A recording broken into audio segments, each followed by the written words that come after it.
Thème 1. L'Europe, un théâtre majeur des guerres totales, 1914-1945. Comment l'Europe a-t-elle été marquée par les guerres entre 1914 et 1945? Leçon 1. Civile et militaire dans la Première Guerre mondiale. Comment la guerre a-t-elle bouleversé la vie des populations? Première partie, la violence des combats. La guerre a été longue et mondiale, plus de 4 ans, et des populations qui combattent venant d'Europe, d'Asie, d'Afrique et d'Amérique, alors que les États espéraient une guerre courte. Elle oppose les empires centraux à l'entente. Le conflit commence durant l'été 14 par une grande offensive allemande à l'ouest contre la France, bloquée sur la Marne.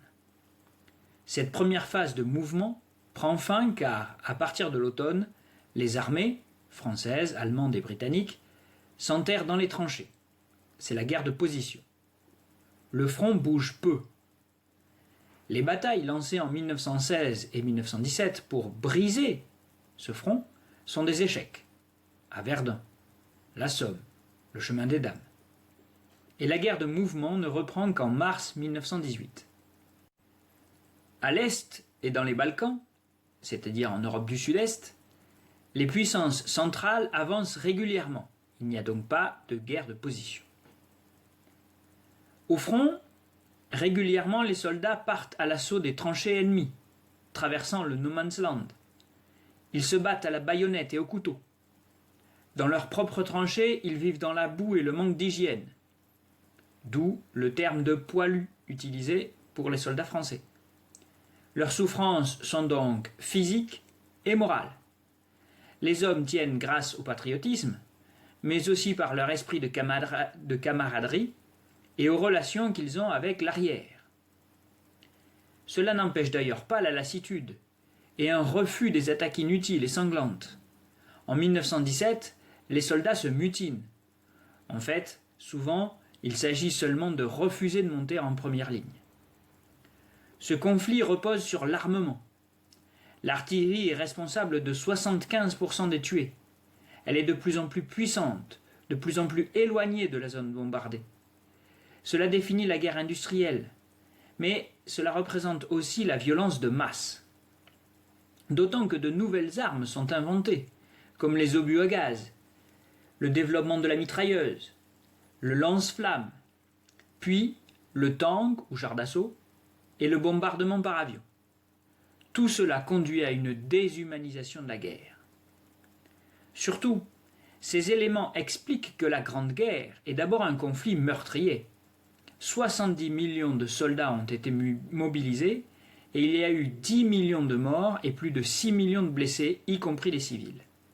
Les veuves et les orphelins sont si nombreux et la volonté de se souvenir si forte. Les monuments aux morts sont érigés dans les communes de France. Une génération est traumatisée. Cela explique à la fois la violence de certains soldats après la fin de la guerre, mais aussi le développement du pacifisme pour d'autres, surtout en France. Deuxième partie, une société bouleversée. La Première Guerre mondiale est la première guerre totale, parce qu'une partie de l'industrie se reconvertit dans la production d'armes, parce que les femmes remplacent les hommes partis au combat dans les champs et dans les usines. On fait également appel aux travailleurs des colonies. Parce que les États qui ont besoin d'argent augmentent les impôts et lancent des emprunts auprès de la population.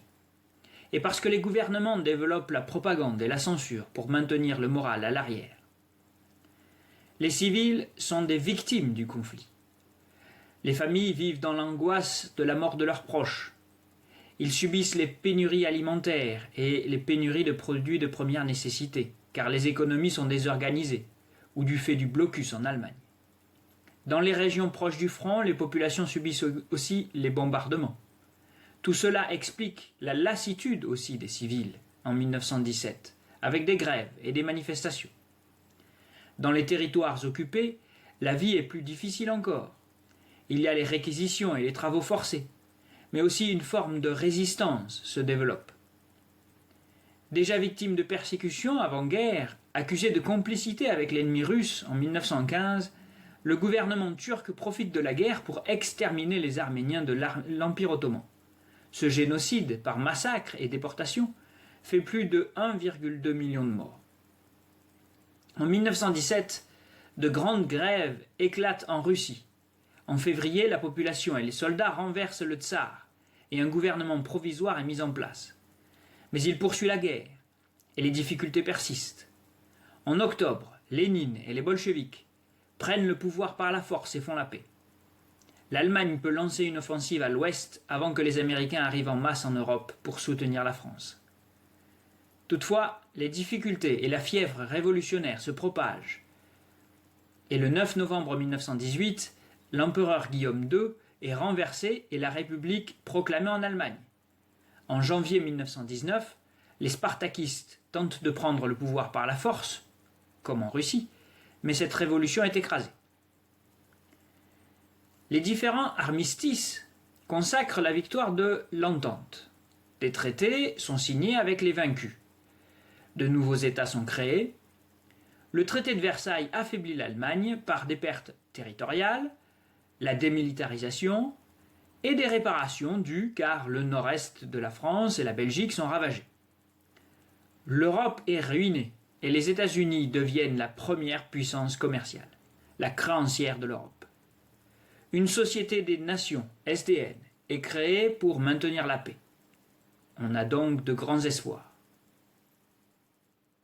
Thème.